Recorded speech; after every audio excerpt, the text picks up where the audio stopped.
Hello everyone, welcome to my channel educational club. तो आज हम स्टार्ट करने जा रहे हैं। जैसे कि मैंने इंट्रोडक्शन और मीनिंग डेफिनेशन इन सब की वीडियो पोस्ट कर दी है, तो अब बारी है हमारे दूसरे वीडियो स्कोप के बारे में। ठीक है, अब हम स्कोप के बारे में जानेंगे। तो अर्थशास्त्र का क्षेत्र क्या है, इसके कुल पिछले अनुच्छेद में हम अर्थशास्त्र की परिभाषाओं पर विचार कर चुके हैं। अब हम उसके क्षेत्र का अध्ययन करेंगे। परिभाषा की तरह इसके क्षेत्र पर भी अर्थशास्त्री एकमात्र नहीं है। प्रोफेसर जे एम केन्स ने कहा है कि अर्थशास्त्र एक क्षेत्र के विवेचन के लिए निम्नलिखित बातें आवश्यक है। इनमें इसके 3 स्कोप्स हैं। ठीक है, अर्थशास्त्र की विशेष सामग्री, सब्जेक्ट मैटर ऑफ इकोनॉमिक्स। अर्थशास्त्र की सीमाएं, लिमिटेशन ऑफ इकोनॉमिक्स। अर्थशास्त्र विज्ञान है या कला अथवा दोनों। इकोनॉमिक्स इज अ साइंस और आर्ट्स और अ बोथ। तो इसके बारे में थोड़ा छोटा छोटा डिफिनीशन है जो आप लिख सकते हैं अपने एग्जाम में। अर्थशास्त्र की विषय सामग्री, ठीक है,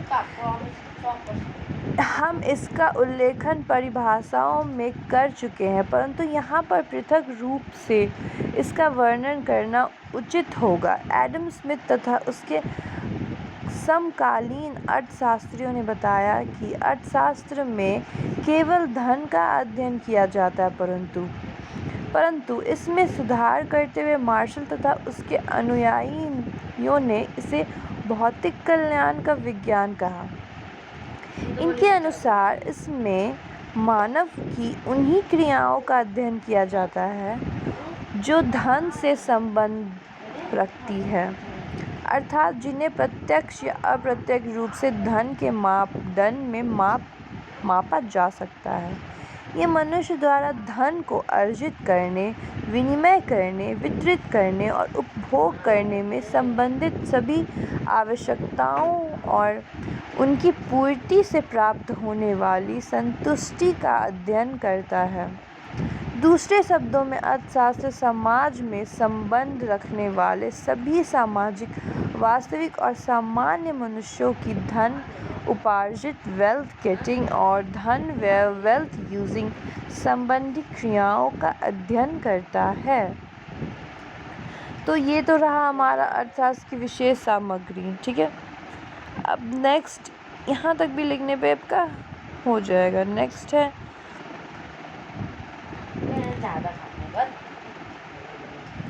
नेक्स्ट चलते हैं हम। हाँ,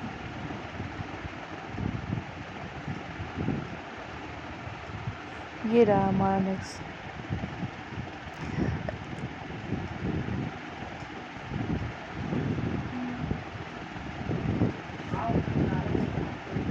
यहाँ से स्टार्ट करेंगे, यहाँ से यहाँ तक हमारा वही था।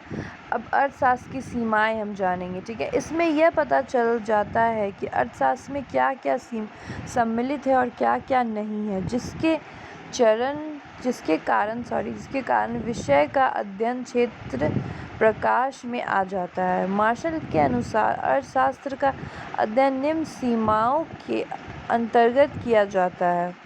नंबर 1, अर्थशास्त्र में केवल मनुष्य की ही क्रियाओं का अध्ययन किया जाता है। अन्य पशु पक्षी की क्रियाएं इसके क्षेत्र से परे हैं। इसमें भी केवल उन्हीं व्यक्तियों को क्रियाओं का अध्ययन किया जाता है जो सामाजिक, वास्तविक और सामान्य है।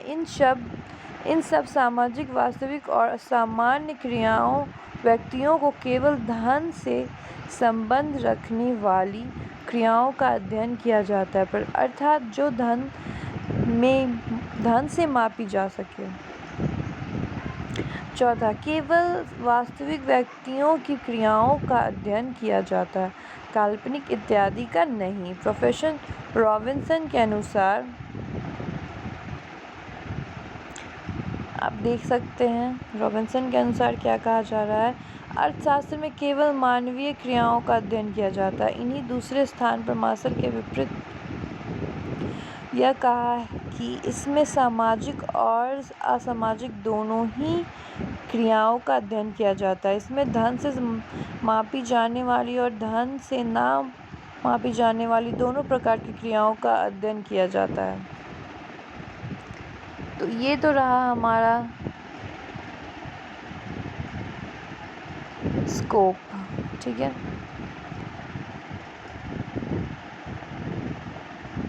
एक सेकेंड,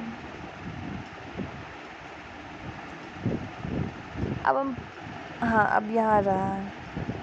अब ये सीमा स्कोप के बाद हम पढ़ते हैं अर्थशास्त्र की प्रकृति, यानी कि nature of economics. Nature of economics, जैसे कि आप देख रहे हैं, अर्थशास्त्र की प्रकृति से अभिप्राय है कि अर्थशास्त्र कला या विज्ञान या दोनों, तो ये नेचर में आ जाएगा ये आपका टॉपिक। ओके, क्या दिया है? अर्थशास्त्र विज्ञान है या कला। यह जानने से पूर्व विज्ञान और कला नामक शब्दों के अर्थ को जानना आवश्यक है। तो विज्ञान का अर्थ क्या होता है? विज्ञान ज्ञान का क्रमबद्ध अध्ययन है जो कि कार्य के कारण तथा परिणाम के पारस्परिक संबंध को बताता है। इस प्रकार विज्ञान ज्ञान का वह रूप है जो निम्नलिखित शर्तों को पूरा करता है। इसका अध्ययन क्रमबद्ध होना चाहिए जिससे तथ्य स्पष्ट हो जाए।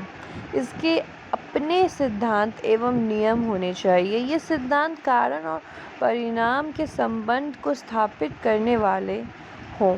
ये नियम सार्वभौमिक सत्य का प्रतिपादन करें। ठीक, तो ये रहा आपका अर्थशास्त्र की प्रकृति, नेचर। तो इसको आप एक बार अच्छे से सारा रीड कर लेंगे। और यहाँ पे भी कुछ दिया हुआ है, विज्ञान का वर्गीकरण दिया हुआ है। विज्ञान की 2 शाखाएं हैं, वे इस प्रकार है। पहला है वास्तविक विज्ञान, दूसरा है आदर्श विज्ञान। ठीक है, अब इस परिभाषा को आप रीड करेंगे। उसके बाद कला का अर्थ दिया हुआ है। ठीक है, कला का अर्थ पढ़ेंगे। फिर दिया है क्या अर्थशास्त्र एक विज्ञान है। तो इन सब को आप बस रीड कर लीजिए। मेन चीज़ जो मैंने था वो मैंने बता दिया है। मेन जितने भी टॉपिक है उसको रीड कर लेंगे। क्या अर्थशास्त्र एक कला है, तो ये सब आपका नेचर में आ जाएगा।